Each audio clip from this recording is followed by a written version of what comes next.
Bonjour. Ah, c'est bon. C'est bon d'être ici, c'est bon de voir les frères, les sœurs.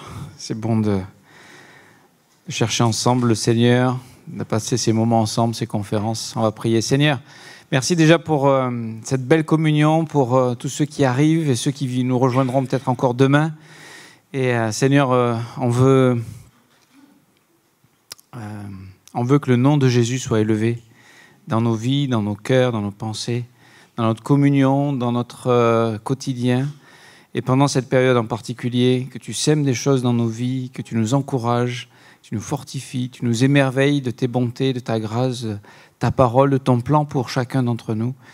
Et tu connais nos besoins, nos situations, et cet après-midi, nos cœurs sont tournés vers toi. Et on te rend grâce pour la visite de Pasteur James et toute son équipe de Montréal. On te les confie et la suite de leur voyage, leur retour, l'église à Montréal. Et je te demande de les encourager, d'encourager Pasteur James aussi tout au long de cette semaine dans la prédication, au nom de Jésus.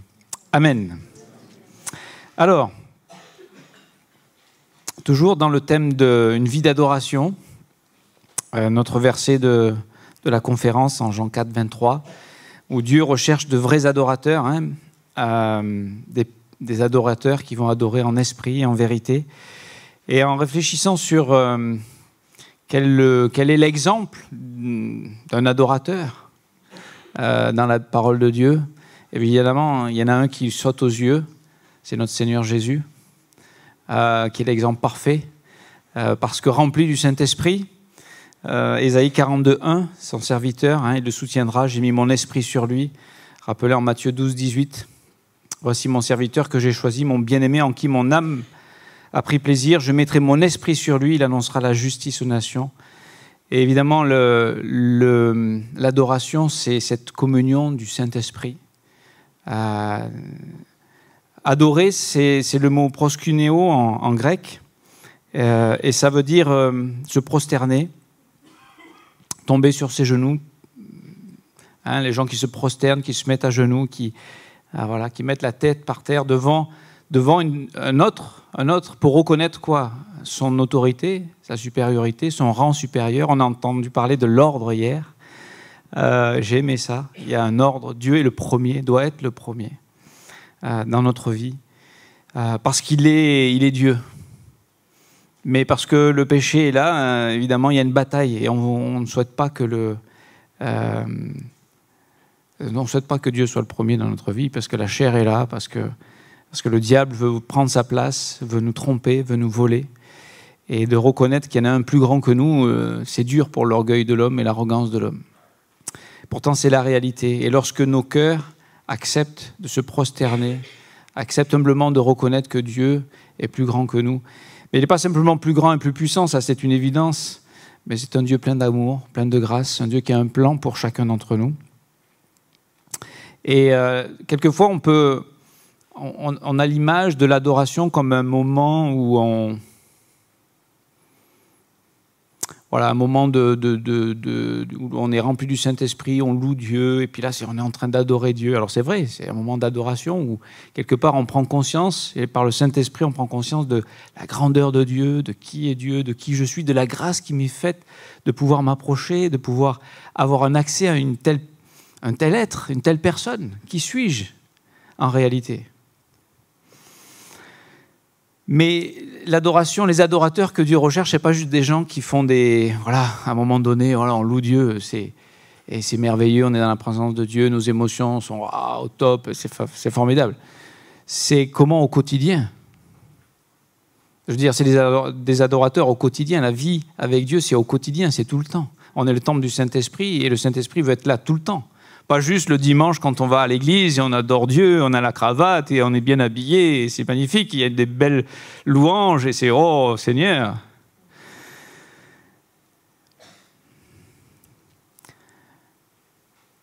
Un adorateur, c'est quelqu'un qui a plié le genou. Mais ce n'est pas quelqu'un qui plie le genou le dimanche seulement. C'est quelqu'un qui a plié le genou pour arrêter de faire sa volonté et faire la volonté du Seigneur. C'est celui qui est supérieur. C'est ça, adorer Dieu. Et je voulais nous encourager, nous exhorter. Je crois qu'il n'y a pas d'adorateur selon le cœur de Dieu sans qu'on soit d'une manière ou d'une autre. Et les manières peuvent être différentes. Et c'est pour ça qu'on n'est pas en train de se comparer, de se juger ou de comment mais sans qu'on soit engagé dans la mission du Seigneur.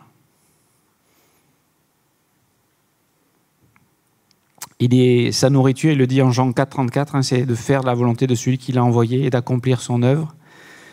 Il le répétera un peu plus loin en Jean 5, 30, je ne cherche pas ma volonté, mais la volonté de celui qui m'a envoyé. Et en Jean 6, 38, il va dire, car je suis descendu du ciel pour faire non ma volonté, mais la volonté de celui qui m'a envoyé. Un adorateur, c'est quelqu'un qui vient faire la volonté d'un autre.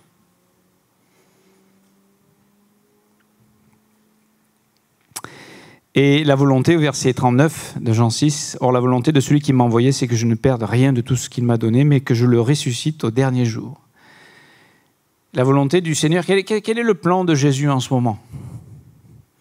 Le plan de Jésus en ce moment, c'est d'aller chercher et sauver ce qui est perdu. Voilà. Et je crois que la vraie adoration, ça se nourrit. C'est une vie d'adoration, c'est pas juste, voilà, mais elle se cultive lorsqu'on rentre dans la mission que Dieu nous a confiée d'être témoins de Jésus-Christ. Elle ne peut pas être séparée. C'est pas juste j'adore Dieu dans mon coin, je vis ma vie pour moi. Non, ma vie c'est plus pour moi, ma vie c'est pour Dieu d'abord, deuxièmement pour les autres, donc au service des autres, et après ce qui reste, c'est la vie, voilà, ma vie en Christ. C'est plus moi qui vis, c'est Christ qui vit en moi. Et quand Christ vit en moi, eh bien, on est dans le projet, dans la mission que Dieu nous a confiée.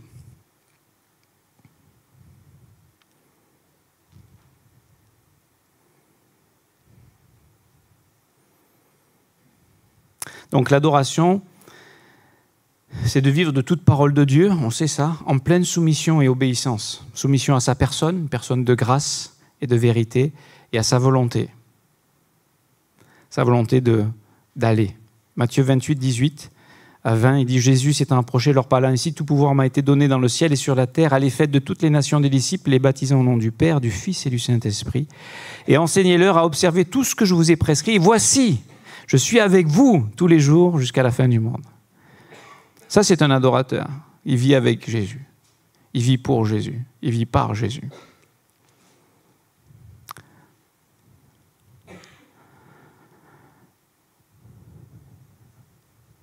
Donc, il n'y a pas de vraie adoration sans communion. Il n'y a pas de vraie adoration sans une vie qui est dans la mission que Dieu nous a confiée, sans que nous embrassions cette sainte cause qui est d'aller en son nom, qui est d'aller à sa place.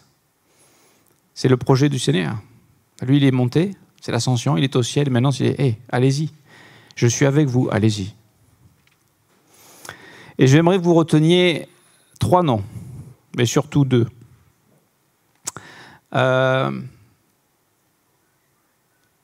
J'ai lu cette biographie et ça m'a percuté, ça m'a touché. C'est un missionnaire au XXe siècle, début du XXe siècle, 1908. C'est un Gallois. Il y a eu un réveil au Pays de Galles et il s'appelle Watkin Roberts. Ça vous dit rien? Personne peut-être. On se souvient d'Hudson Taylor, de William Carey, mais voilà. Pourtant, Watkin Roberts. C'est un chimiste à la base, mais il sent l'appel du Seigneur, qui lui dit d'aller en Inde, et il part en Inde. Et arrivé en Inde, il a à cœur une tribu, la tribu des Mar, H-M-A-R. Et c'est une tribu qui est tellement perdue, à fin fond de l'Inde, qu'elle ne fait même pas partie des... Enfin, ils ne sont même pas comptés parmi le peuple indien, on ne sait pas combien ils sont exactement, ils sont un peu dangereux même, donc on n'ose même pas trop aller. Donc il demande quelqu'un pour l'accompagner, personne ne veut l'accompagner, donc il va partir seul, au péril de sa vie, avec juste un fardeau pour ces gens-là, qu'il ne connaît même pas, dont il a entendu parler. Et il va aller, et il va survivre. Il va même amener un jeune homme qui s'appelle Chwanga, à 15 ans. 15 ans. Alors on me dit, hey, les jeunes, c'est maintenant. C'est quand on a 15 ans, 16 ans. C'est maintenant qu'il faut marcher avec le Seigneur. C'est maintenant qu'il faut répondre à l'appel de Dieu. C'est maintenant qu'il faut croire le Seigneur. Et ce jeune homme va se convertir. Et c'est intéressant comment le travail de Dieu, quelquefois, se fait. Les autorités vont lui demander de partir à ce missionnaire.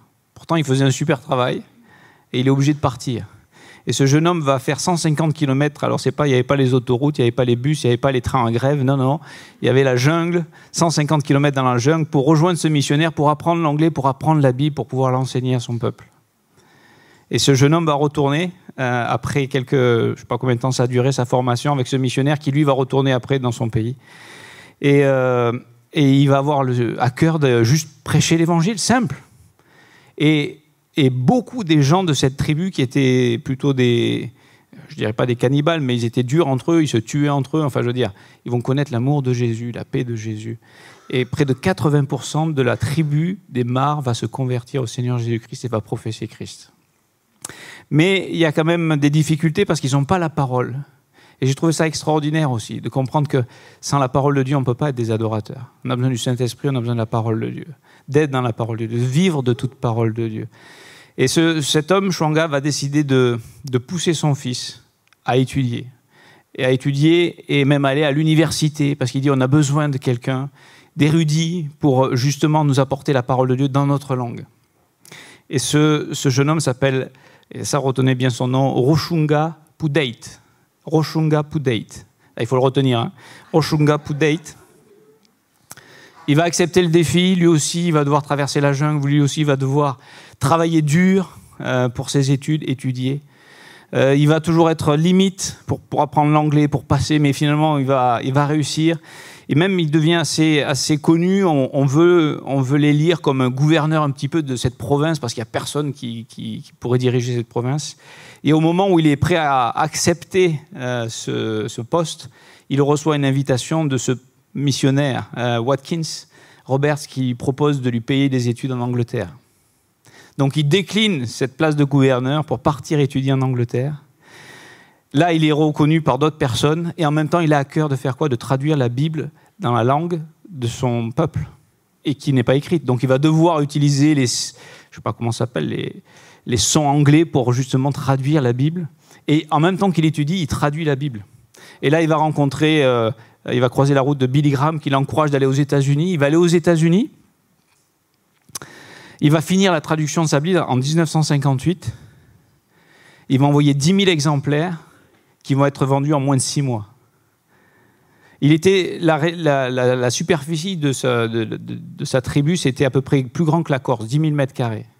Donc c'est dans la jungle. Donc je veux dire, pour aller toucher tous ces gens, il a fallu des missionnaires. Et ça m'a tellement brisé de voir comment ce désir pour la parole de Dieu. Nous, on a nos Bibles, on les sont là, elles sont sur l'étagère, des fois on les ouvre même pas. Et juste d'avoir la parole de Dieu dans leur propre langue. Et il a fallu un homme comme ça qui paye le prix, qui consacre sa vie quelque part. Mais l'histoire ne s'arrête pas là. C'est qu'il va retourner dans son pays, il va se marier, il va retourner dans son pays. À nouveau, on va lui proposer Et là, il va faire des écoles, il va faire des hôpitaux, il va apporter aussi des bonnes choses à sa tribu, la parole de Dieu, l'évangélisation. Et là, on lui propose, il y a des problèmes parce que le communisme commence à rentrer un peu dans la tribu par des étrangers, les jeunes sont... Bon. Et donc, il y a de l'opposition, évidemment. On lui propose de devenir de nouveau gouverneur. Sa femme n'est pas trop d'accord. Lui, il a toujours eu à cœur d'être ça. Donc, il dit, bon, d'accord, j'accepte, je vais. Et il était dans la jungle, donc il avait plusieurs jours de voyage, en avion notamment. Il avait prévu d'être 2 jours avant la fin de la signature pour se présenter. Et il y a eu tellement de mauvais temps, tellement de retard qu'il est arrivé un quart d'heure après la fin de la signature. Mais c'est parce que Dieu avait un autre plan. Un plan qui nous dépasse. Et c'est ça, être un adorateur. C'est un plan qui nous dépasse. C'est un plan que Dieu peut utiliser ma vie pour toucher d'autres vies. C'est un plan que Dieu peut m'appeler. Qui pouvait penser qu'un gars de la jungle, je veux dire, illettré, puisse être un missionnaire qui porte un fruit aussi extraordinaire? Parce que comme il n'a pas pu être gouverneur, il s'est dit, allez, on avait prévu un temps d'évangélisation, une mission de, je sais plus, plusieurs semaines d'évangélisation, et il va s'engager là-dedans. Il va y avoir beaucoup de gens qui vont se convertir encore, et notamment un musulman érudit. Et ça l'a percuté parce qu'il s'est rendu compte que voilà, c'était possible de toucher d'autres personnes que finalement ses propres gens. Parce qu'au départ, sa mission, c'était son peuple. Au départ, c'est Jérusalem, c'est Samarie, c'est autour de nous. Et là, il s'est rendu compte qu'il y avait plein de gens encore à toucher. Et ces gens, cette tribu perdue au fin fond, que personne ne connaissait, que personne ne pouvait imaginer. Ce jeune homme-là, alors qui est devenu... Peut-être on peut mettre sa photo. Ça passe pas? Ça marche pas. Bon, on a essayé, ça marche pas. Sébastien m'a dit ça marche pas. Si Sébastien dit que ça marche pas, c'est que ça marche pas. Ce jeune homme qui est devenu un homme, qui est devenu un serviteur, il a eu à cœur de toucher les autres personnes. Et il se dit, mais comment on va faire? Et tout d'un coup, il voit un annuaire. Donc ça, c'est dans les années 1960, 65, 70 peut-être. Et dans son pays, en Inde, ceux qui ont l'annuaire, ceux qui ont un numéro de téléphone, c'est les gens érudits, qui ont des moyens. Et il décide d'envoyer un Nouveau Testament ou une Bible à tous ces gens qui sont là, dans l'annuaire. Et il va envoyer à chacun 50 000, les 50, alors je ne sais pas combien ils en ont envoyé, mais des milliers de Bibles par la poste. Et les 50 000 premières Bibles, il y a eu 20 000 réponses positives, où les gens voulaient, et c'était des gens qui étaient hindous, qui étaient musulmans, qui étaient sikhs, qui étaient, enfin, dans d'autres, qui n'avaient jamais eu la parole de Dieu.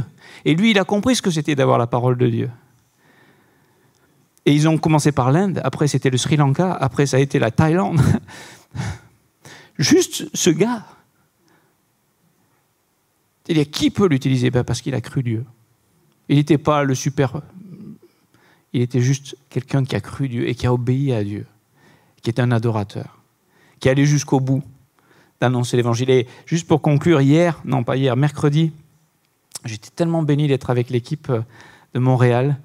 C'est des évangélistes, tous. On est allés avec le vélo et on se battait pour... des contacts, on a été juste émerveillés de voir qu'il y avait l'esprit, la présence de Dieu, la joie de partager. C'est une joie. C'est notre joie, c'est notre privilège. Je veux dire, la chair va le voir comme un devoir, comme une obligation. Mais celui qui est un adorateur, c'est quoi? J'ai reçu la grâce, je peux partager, je peux annoncer cette grâce, je peux partager cet amour.